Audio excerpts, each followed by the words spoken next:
After stable gas prices for a couple of days, the cost of filling up is going to rise again. The next big price increase in the GTA is expected tomorrow.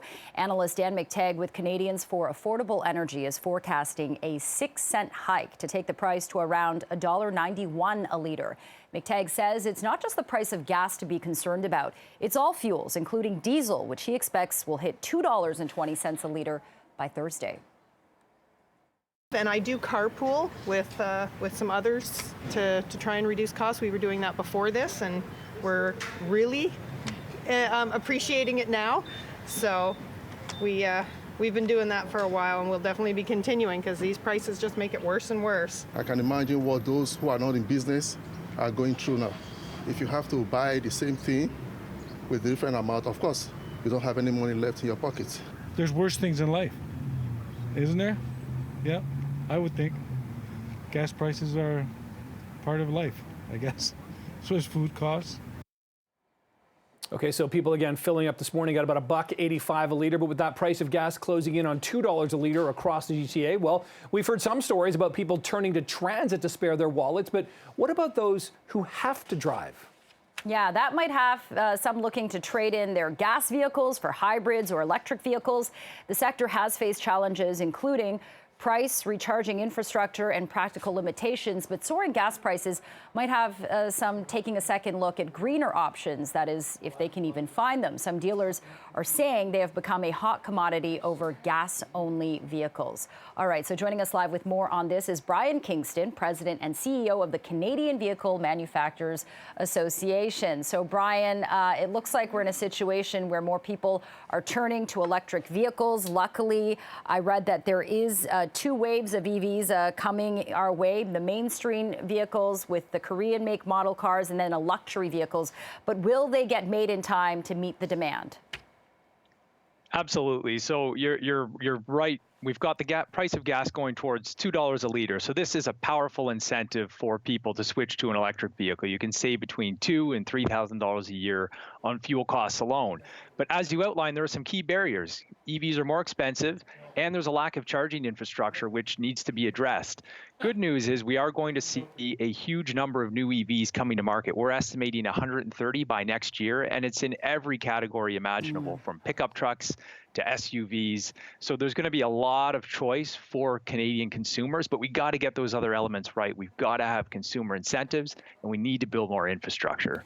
But Brian, while the demand is there, anecdotally at least, we're hearing that if I wanted to go and sort of buy a Tesla or even a Nissan Leaf today or something like that, that I may be waiting, 3, 6, 9 months or so in order to get the vehicles because the demand is so high, not only demand-wise, but also supply chain issues, semiconductors and things like that. Could you speak to that? Is that still the situation? Are there still those kind of delays? Yes, we're still seeing throughout the automotive industry, not just for electric vehicles, but also for traditional gas-powered vehicles. They're still dealing with the after effects of the COVID-19 pandemic and global semiconductor shortages.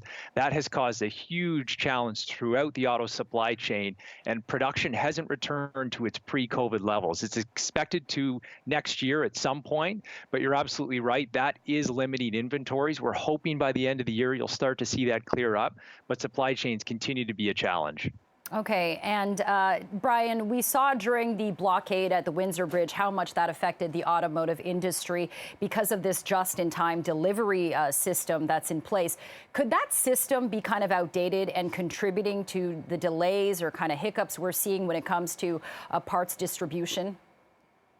I don't think so. There's no doubt that we've seen some very unique events like the border blockades, plus the COVID-19 pandemic, which led to shortages, not just in semiconductors, but in all sorts of products and elements that go into vehicles. But the reality is the auto industry is best in class when it comes to managing its supply chain and logistics. And even with the border blockade affecting 25% of Canada-US trade, automakers did everything possible to maintain production. So I think it's a good model. It's an efficient model. Yes, there will be some element of looking at ways to basically have contingency plans in place to deal with these types of events in the future, but I don't think just in time is going anywhere. Okay, and Brian, we're talking about this, of course, because of the price of gas right now and where it is. The price of gas, of course, is up. Well, the price of a barrel of oil is up $50, this year alone. Price of gas up, I think, 70 odd cents in the last couple of months here.